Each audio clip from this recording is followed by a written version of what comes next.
বন্ধুরা, স্বয়ং পরমেশ্বর ভগবান শ্রীকৃষ্ণ বলেছেন, যদি কোনো ব্যক্তি স্বয়ং একাদশীর রাতে এই খাবারটি খেয়ে স্বয়ং একাদশী ব্রত কথা শ্রবণ করে ঘুমাবে, সেই ব্যক্তির জীবন থেকে সমস্ত প্রকারের দুঃখ কষ্ট রোগ ব্যাধি দারিদ্রতার নাশ হয়ে যাবে। শুধু তাই নয় বন্ধুরা, ভগবান শ্রীকৃষ্ণ বলেন, স্বয়ং একাদশীর পূর্ণ পবিত্র রাতে যদি কোনো ব্যক্তি সামান্য ছোট্ট এই শব্দটি 3 বার মুখে আনে, সেই ব্যক্তির জীবনে ভগবানের আশীর্বাদও কি পায়, সারা বছর টাকা পয়সা দৌড়ে দৌড়ে আসে। তাই বন্ধুরা, আপনারা যদি প্রচুর টাকার মালিক হতে চান, আপনাদের জীবন থেকে যদি দুঃখ কষ্ট দারিদ্রতাকে দূর করতে চান, তাহলে ভিডিওটি অবশ্যই পুরোটা দেখুন এবং ভিডিওটি ভালো লাগলে ভিডিওটিতে একটি লাইক দিয়ে বন্ধু বান্ধবী আত্মীয় পরিজনের সাথে শেয়ার অবশ্যই করবেন। পরিশেষে ভগবান শ্রী হরিবিষ্ণু ও মা লক্ষ্মীর আশীর্বাদ পেতে জয় শ্রী হরিবিষ্ণুর জয়, জয় মা লক্ষ্মীর জয় লিখে কমেন্ট অবশ্যই করবেন। আর আপনারা যদি এখনো পর্যন্ত আমাদের চ্যানেলে নতুন হয়ে থাকেন, তাহলে চ্যানেলটি সাবস্ক্রাইব করে পাশে থাকা নোটিফিকেশন বেল আইকনটি অন করে রাখবেন। তাহলে নতুন কিছু জানতে পারবেন, নতুন কিছু শিখতে পারবেন। বন্ধুরা, আজ পয়লা শ্রাবণ, 17 জুলাই বুধবার। আজকের দিনটি একটি অত্যন্ত গুরুত্বপূর্ণ দিন, কারণ আজকের দিনেই পড়েছে শ্রী হরিবিষ্ণুর স্বয়ং একাদশী, যাকে আমরা দেব স্বয়নী একাদশী বা শ্রী শ্রী স্বয়নী একাদশীও বলে থাকি। বন্ধুরা, আজকের দিনেই ভগবান শ্রী বিষ্ণু ক্ষীর সাগরে যোগ নিদ্রায় যান, তাই এই তিথির নাম দেব স্বয়নী একাদশী। বন্ধুরা, এই একাদশীর 4 মাস পর দেব প্রবোদনী একাদশীতে ভগবান বিষ্ণু জাগরিত হন। 4 মাসের এই সময়টিকে বলা হয় চাতুর্মাস্য বা হরিবিষ্ণুর চতুর্মাস। তাই আজকের দিনটি এই জন্যই অত্যন্ত শুভ দিন এবং অত্যন্ত গুরুত্বপূর্ণ পবিত্র একটি দিন। আজকের দিনে অনেকেই হয়তো এই স্বয়ং একাদশী ব্রত পালন করছেন, আবার অনেকেই হয়তো কোনো কারণেই এই ব্রত পালন করতে পারছেন না। তাই আজকের দিনে আপনারা এই একাদশী ব্রত পালন করুন বা না করুন, কিন্তু আজকের দিনে অন্তত পক্ষে একবার হলেও এই স্বয়ং একাদশী ব্রত কথাটি শ্রবণ করতে হয়। বন্ধুরা, আপনারা যারা ব্রত পালন করছেন, আপনারা নিশ্চয়ই জানেন যে এই ব্রত কথা শ্রবণ না করলে স্বয়ং একাদশীর ব্রত অসম্পূর্ণ থেকে যায়। আর যারা কোনো কারণে ব্রত পালন করতে পারছেন না, তারা আজ ভগবান শ্রী হরিবিষ্ণুর নামে একটি প্রদীপ প্রজ্বলন করে যদি এই ব্রত কথাটি শ্রবণ করতে পারেন এবং সেই সঙ্গে এই খাবারটি যদি গ্রহণ করতে পারেন, তাহলে সুনিশ্চিতভাবে এই ব্রতের সম্পূর্ণ পূর্ণ ফল লাভ করা যায়। বন্ধুরা, শ্রী হরিবিষ্ণুর এই স্বয়ং একাদশী এই বছর শুরু হয়েছে গত 16 জুলাই 2024 মঙ্গলবার রাত্রি 8:33 থেকে এবং এই একাদশী তিথি থাকবে আজ অর্থাৎ 17 জুলাই 2024 পয়লা শ্রাবণ 1431 বুধবার রাত্রি 9:02 পর্যন্ত। আর এই একাদশীর পারণ সময় হয় পরদিন অর্থাৎ 18 জুলাই বৃহস্পতিবার ভোর 5:21 থেকে সকাল 9:50 পর্যন্ত। যাই হোক বন্ধুরা, এইবার শুরু করছি শ্রী শ্রী হরিবিষ্ণুর স্বয়নী একাদশীর ব্রত মাহাত্ম্য কথা। ওম শ্রী বিষ্ণু, ওম শ্রী বিষ্ণু, ওম শ্রী বিষ্ণু। মহারাজ যুধিষ্ঠির বললেন, হে কৃষ্ণ, আষাঢ় মাসের শুক্লপক্ষের একাদশীর নাম কি? এর মহিমাই বা কি? আমাকে কৃপা করে বলুন। শ্রীকৃষ্ণ বললেন, হে মহারাজ যুধিষ্ঠির, প্রজাপতি ব্রহ্মা এই একাদশী সম্পর্কে দেবর্ষি নারদকে বলে গিয়েছিলেন। আমি সেই আশ্চর্যজনক কথা আপনাকে বলছি, আপনি মনোযোগ সহকারে শ্রবণ করুন। শ্রী ব্রহ্মা বললেন, হে নারদ, এই সংসারে একাদশীর মতো পবিত্র আর কোনো ব্রত নেই। সকল পাপ বিনাশের জন্য এই বিষ্ণু ব্রত পালন করা একান্তই আবশ্যক। যিনি এই পবিত্র পাপ নাশক এবং সকল অতিষ্ঠ প্রবতা এই একাদশী ব্রত না পালন করেন, তাকে নরকগামী হতে হয়। আষাঢ়ের শুক্লপক্ষের এই একাদশী স্বয়নী নামে বিখ্যাত। স্বয়ং ভগবান শ্রী ঋষিকেশের জন্য এই ব্রত পালন করতে হয়। এই ব্রতের সম্বন্ধে এক মঙ্গলময় পৌরাণিক কাহিনী আছে, আমি এখন তা বলছি। বহু বছর আগের কথা। সূর্যবংশে মানধাতা নামে একজন রাজা ছিলেন। তিনি ছিলেন সত্যপ্রতিজ্ঞ এবং প্রভাবশালী চক্রবর্তী রাজা। প্রজাদের তিনি নিজের সন্তানের মতো পালন করতেন। সেই রাজ্যে কোনো রকমের দুঃখ, রোগ ব্যাধি, দুর্ভিক্ষ, খাদ্যাভাব অথবা কোনো অন্যায় ছিল না। এইভাবেই বহুদিন অতিবাহিত হল। কিন্তু এক সময়ে দৈব দুর্বিপাকে টানা 3 বছর সেই রাজ্যে কোনো বৃষ্টি হলো না। দুর্ভিক্ষের ফলে সেখানে দেবতাদের উদ্দেশ্যে দান মন্ত্রে সোহা স্বাধা ইত্যাদি শব্দ বন্ধ হয়ে গেল। এমনকি বেদ পাঠও ক্রমশ বন্ধ হয়ে গেল। তখন প্রজারা রাজার কাছে এসে বলতে লাগলেন, মহারাজ, দয়া করে আমাদের কথা শুনুন। শাস্ত্রে জলকে নাড় বলা হয়, আর সেই জলে ভগবানের অয়ন অর্থাৎ নিবাস। তাই ভগবানের আর এক নাম নারায়ণ। মেঘ রূপে ভগবান বিষ্ণু সর্বত্র বাড়ি বর্ষণ করেন সেই বৃষ্টি থেকে অন্ন, আর সেই অন্ন খেয়েই প্রজাগণ জীবন ধারণ করেন। আর এখন সেই অন্নের অভাবে প্রজারা ক্ষয়প্রাপ্ত হচ্ছেন। অতএব হে মহারাজ, আপনি এমন কোনো উপায় অবলম্বন করুন যাতে আপনার রাজ্যের শান্তি এবং কল্যাণ সাধন হয়। তখন রাজা মানধাতা বললেন, তোমরা ঠিকই বলেছ। অন্ন থেকেই প্রজার উদ্ভব, অন্ন থেকেই প্রজার পালন। তাই অন্নের অভাবে প্রজারা বিনষ্ট হয়, আবার রাজার দোষেও রাজ্য নষ্ট হয়। আমি আমার নিজের বুদ্ধিতে কোনো দোষ খুঁজে পাচ্ছি না, তবুও প্রজাদের কল্যাণের জন্য আমি আপ্রাণ চেষ্টা করব। তারপর ব্রহ্মাজিকে প্রণাম করে রাজা সৈন্যসহ বনে গমন করলেন। সেখানে প্রধান প্রধান ঋষিদের আশ্রমে ভ্রমণ করলেন। এইভাবেই তিনি ব্রহ্মার পুত্র মহা তেজস্বী অঙ্গিরা ঋষির সাক্ষাৎ লাভ করলেন। মহা তেজস্বী অঙ্গিরা ঋষির সাক্ষাৎ লাভ করলেন। তাকে দর্শন মাত্রই রাজা মহানন্দে তার চরণ বন্দনা করলেন। মুনিবর তাকে আশীর্বাদ এবং কুশল জিজ্ঞাসা করলেন। রাজা তখন তার বনে আগমনের কারণ সবিস্তারে ঋষির কাছে জানালেন। ঋষি অঙ্গিরা কিছু সময় ধ্যানস্থ থাকার পর বলতে লাগলেন, হে রাজন, এটি সত্য যুগ। এই যুগে সবাই বেদ পরায়ণ এবং ব্রাহ্মণ ছাড়া অন্য কেউ তপস্যা করে না। এই নিয়ম থাকা সত্ত্বেও এবং এবৌ সূত্র রাজ্যে তপস্যা করছে। তার এই অকার্যের জন্যই রাজ্যের এই দুর্দশা, আর তাকে হত্যা করলেই সকল দোষ দূর হবে।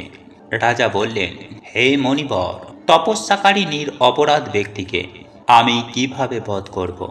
আমার পক্ষে সহজ সাধ্য অন্য কোনো উপায় থাকলে আপনি দয়া করে আমাকে বলুন। তদুত্তরে মহর্ষি অঙ্গিরা বললেন, আপনি আষাঢ় মাসের শুক্লপক্ষের শয়নী নামে প্রসিদ্ধ একাদশী ব্রত পালন করুন।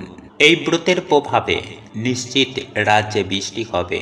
এই একাদশী সর্বসিদ্ধিদাত্রী এবং সর্ব উপদ্রব নাশকারিণী। হে রাজন, প্রজা ও পরিবার বর্গ সহ আপনি এই ব্রত পালন করুন। মণিবরের কথা শুনে রাজা নিজের প্রাসাদে ফিরে গেলেন।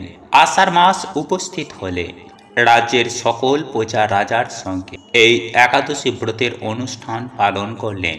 ব্রতের প্রভাবে রাজ্যে প্রচুর বৃষ্টিপাত হল। কিছু কালের মধ্যেই অন্নভাব দূর হল। ভগবান ঋষিকেশের কৃপায় প্রজারা সুখী হলেন। এই কারণেই সুখ ও মুক্তি প্রদানকারী এই ব্রত পালন করা সকলেরই অবশ্যই কর্তব্য। বন্ধুরা, ভবিষ্যৎ পুরাণে যুধিষ্ঠির শ্রীকৃষ্ণ তথা নারদ ব্রহ্মা সংবাদ রূপে এই মাহাত্ম্য বর্ণিত রয়েছে। বন্ধুরা, এই একাদশী ব্রত পালন করার পর অবশ্যই এই ব্রত কথা শ্রবণ করতে হয়। এই একাদশী ব্রত কথা যিনি শ্রবণ করেন তিনিও এই একাদশীর পূর্ণ ফল অনেকাংশেই লাভ করতে সক্ষম হন। বন্ধুরা, মনে রাখবেন যে একাদশীর ব্রত পালন কেবলমাত্র উপবাস নয়, বরং ভগবান শ্রী হরিবিষ্ণুর নিরন্তর স্মরণ করে একাদশীর দিনটি অতিবাহিত করতে হয়। তাই বন্ধুরা, আজ সন্ধ্যাবেলায় হরিবিষ্ণুর উদ্দেশ্যে একটি প্রদীপ প্রজ্বলন করে আরও একবার এই একাদশী ব্রত কথাটি পারলে শ্রবণ করুন। দেখবেন এতে আপনার ও আপনার পরিবারের কল্যাণ হবে।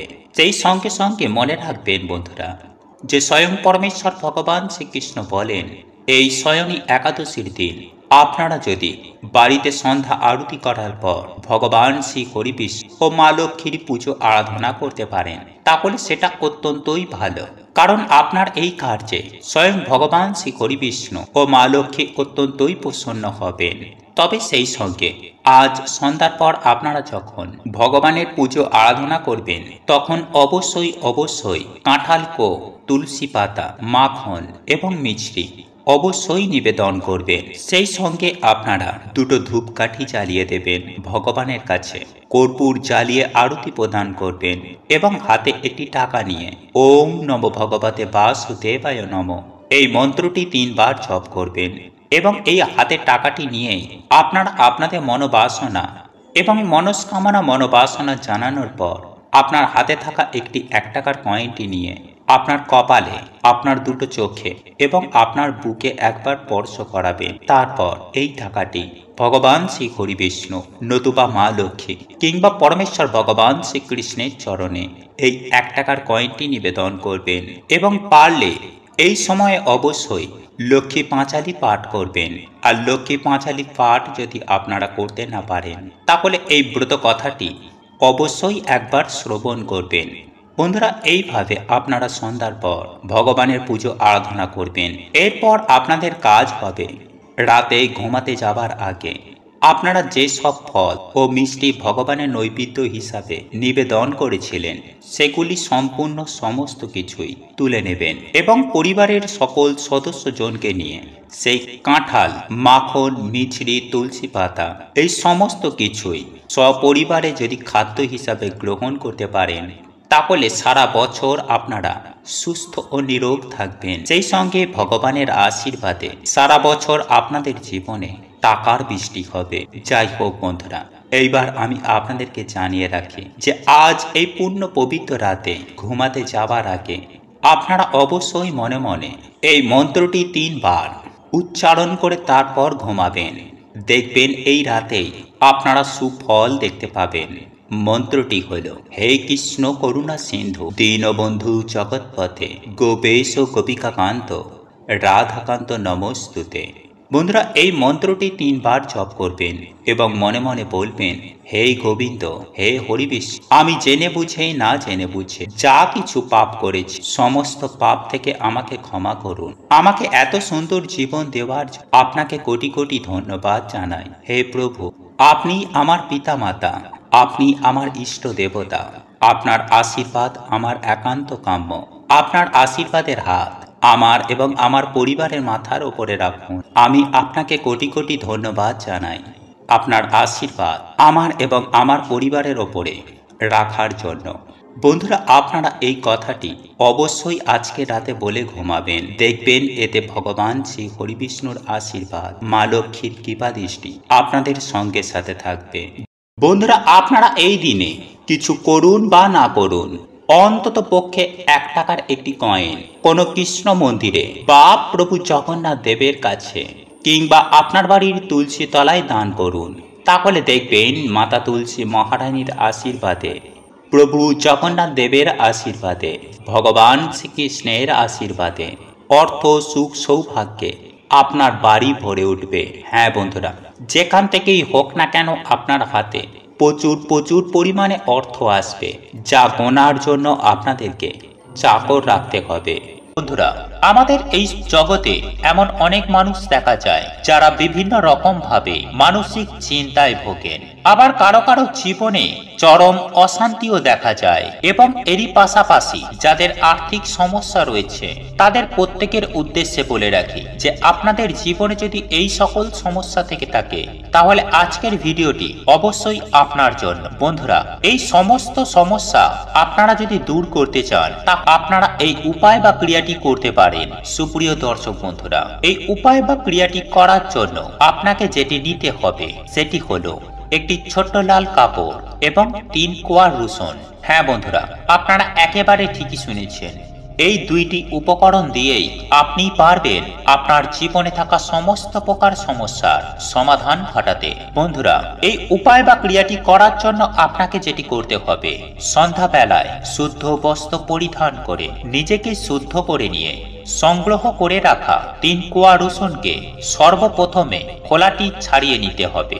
তারপর একটি ছোট্ট লাল কাপড়ের মধ্যে ওই 3 কোয়া রসুনকে ওই লাল কাপড়ের মধ্যে রেখে একটি পুঁটুলি করে সাদা সুতো দিয়ে বাঁধুন। তারপর আপনি রাত্রেবেলায় ঘুমাতে যাওয়ার আগে আপনি যে বালিশে মাথা দিয়ে ঘুমান সেই বালিশের নিচে ওই রসুন ভরা পুঁটুলিটি আপনি রেখে দেবেন। বন্ধুরা, আপনার বাড়ির কোনো সদস্যর জীবনে যদি এই রকম সমস্যা দেখা যায়, তাহলে কিন্তু আপনি তার বালিশের নিচেও এই রসুন ভরা পুঁটুলিটি রেখে দিতে পারেন। আর যদি আপনার জীবনে এই রকম কোনো সমস্যা থেকে থাকে, তাহলে আপনি অবশ্যই আপনি নিজেও নিজের বালিশের নিচে এই 3 কোয়া রসুন ভরা পুঁটুলিটি রেখে ঘুমান।